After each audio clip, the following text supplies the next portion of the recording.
পাকিস্তানকে শায়েস্তা করতে যেন তর সইছে না ভারতের। সব হুমকি ধামকি উপেক্ষা করে পাকিস্তান সীমান্তে অত্যাধুনিক রাফাল যুদ্ধ বিমান নামিয়ে দিয়েছে ভারত। আগেই পাকিস্তান শঙ্কা করেছিল আগামী 24 থেকে 36 ঘন্টার মধ্যে ভারত পাকিস্তানে হামলা করে বসতে পারে। এমন অবস্থায় উত্তেজনা ছড়িয়েছে কাশ্মীরের আকাশে। ভারতীয় বিমান বাহিনীর 4টি রাফাল যুদ্ধ বিমান কাশ্মীর অঞ্চলে নামিয়ে টহল দিয়েছে। বুধবার এক প্রতিবেদনে এই তথ্য জানিয়েছে পাকিস্তানি সংবাদ মাধ্যম দ্য ডন। সংবাদ মাধ্যমটি বলছে, পেহেলগামে ভয়াবহ সন্ত্রাসী হামলার পর ভারত পাকিস্তান উত্তেজনা যখন চরমে, তখন ভারতীয় যুদ্ধ বিমান রাফাল পাকিস্তানের অংশে ঢুকে পড়ার চেষ্টা করে।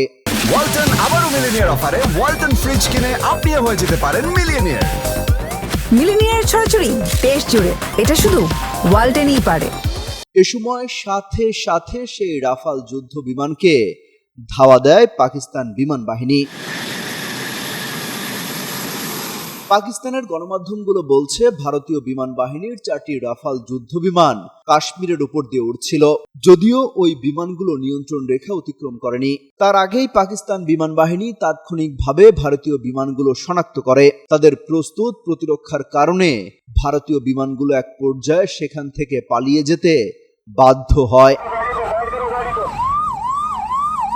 এই ঘটনার কয়েক ঘন্টা আগেই পাকিস্তানের তথ্যমন্ত্রী আতাউল্লাহ তারার সাংবাদিকদের জানান, বিশ্বস্ত গোয়েন্দা তথ্য রয়েছে যে পরবর্তী 24 থেকে 36 ঘন্টার মধ্যে ভারত পাকিস্তানের বিরুদ্ধে সামরিক অভিযান চালাতে পারে।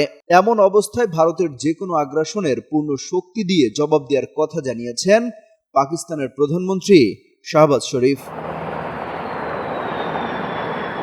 এছাড়া ভারত যদি সত্যিই পাকিস্তানের সামরিক অভিযান শুরু করে, সেক্ষেত্রে নিজেদের অস্তিত্ব ও সার্বভৌমত্ব রক্ষার্থে ভারতের বিরুদ্ধে পারমাণবিক বোমা ব্যবহার করতে পারে পাকিস্তান। দেশটির প্রতিরক্ষা মন্ত্রী খাজা মোহাম্মদ আসিফ এই হুঁশিয়ারি আগেই দিয়ে রেখেছেন।